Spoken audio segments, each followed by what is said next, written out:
Mortgage interest rates and prices. Two biggest questions that we get. I'm going to give you some information today to work with. What you need to know is, yes, inflation was a big deal. What that caused the Fed to increase their benchmark rate, which doesn't have a one-to-one effect on mortgage rates, but it's part of the equation. The Fed has been increasing interest rates, and yes, that's had an effect on mortgage interest rates where they've increased, and they increased quickly. And that's a lot of what cooled the market down the second half of 2022. But the question is, have they peaked? The general consensus is yes. We saw rates go as high as about 7.1%. And when you think not that long ago, we were consistently in the twos, that's a massive increase over a very short period of time. That's what brought a lot of uncertainty in consumers, especially buyers. Mortgage interest rates are going to affect that person's buying power, how much they can buy, what they can afford, where they can buy. The good thing is that inflation has started to come down. What the Fed has done, what they've put into place with their increases, that has started to bring inflation down. And so it's early January now. The most recent numbers that I have are around January 10th. Mortgage interest rates are at about a 4-month low. And so things are trending in the right direction. Depending on exactly where you're getting the data from, it's in the low sixes. 6.15 is about what we're seeing right now. Expectations are that inflation is going to continue to cool. If inflation does continue to cool and we get a positive number there, then chances are very good that rates are going to respond accordingly and keep coming down. It's very possible that in the month of January, we could see average 30-year interest rates into the fives again. National Association of Realtors is expecting that rates will be around the 5.7 mark coming up in the summer of 2023. Mortgage interest rates are tied to the 10-year Treasury yield. On top of that, there's what's called a spread. That spread from 2000 to 2021 averaged 1.79%. The difference that we're seeing right now is that spread is 2.79%. Why is that?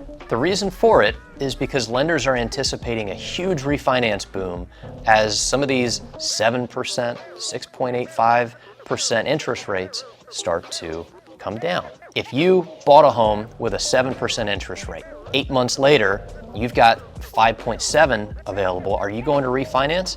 Yeah, heck yeah, you are. And what that means is that the lender has to capture more of their money up front instead of over the course of 7 to 10 years that someone typically keeps their mortgage. As this starts to come down, there's going to be a tipping point at which that yield will return to normal. And I think that's going to accelerate that rate decrease at some point. Now, exactly where that tipping point is, we don't know yet, but it should be coming later on this year.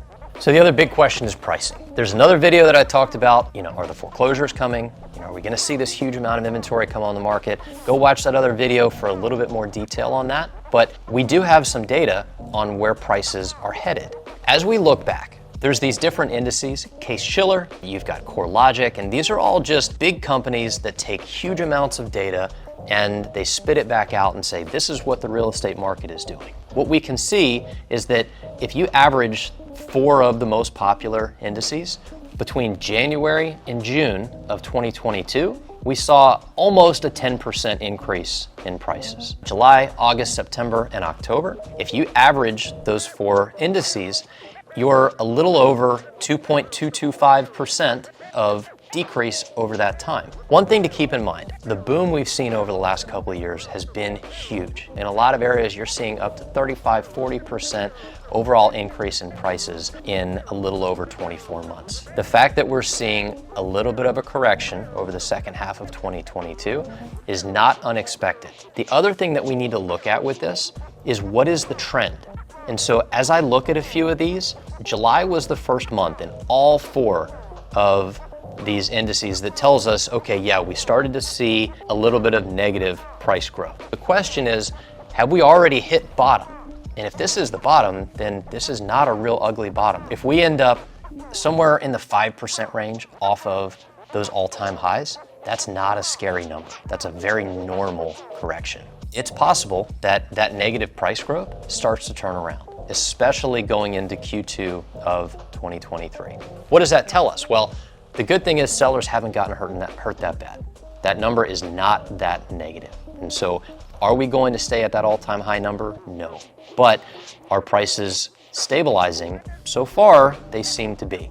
What does that mean for buyers and sellers? Well, for a buyer, that may mean that the opportunity to try to time the low in the market may be Q1 of 2023.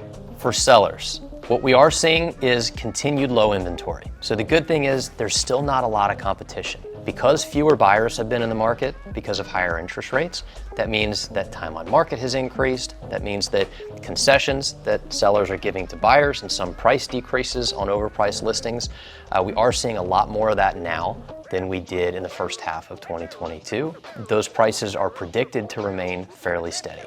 Overall, we should see rates continue to improve.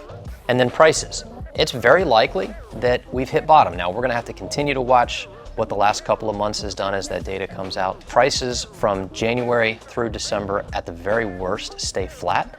That's a fairly likely number. Realtor.com even thinks that prices could increase as much as 5% nationally. If we see flat prices after 35-40% price gains over the last 2 years, that still puts sellers in a really good position. We have one more video in this series. I'll link it in a banner right up here. It has to do with the longer term outlook. In a general sense, what do we expect from 2023 going into 2024? Click on that, watch the other video about where are all the foreclosures, and I'll see you guys in the next one.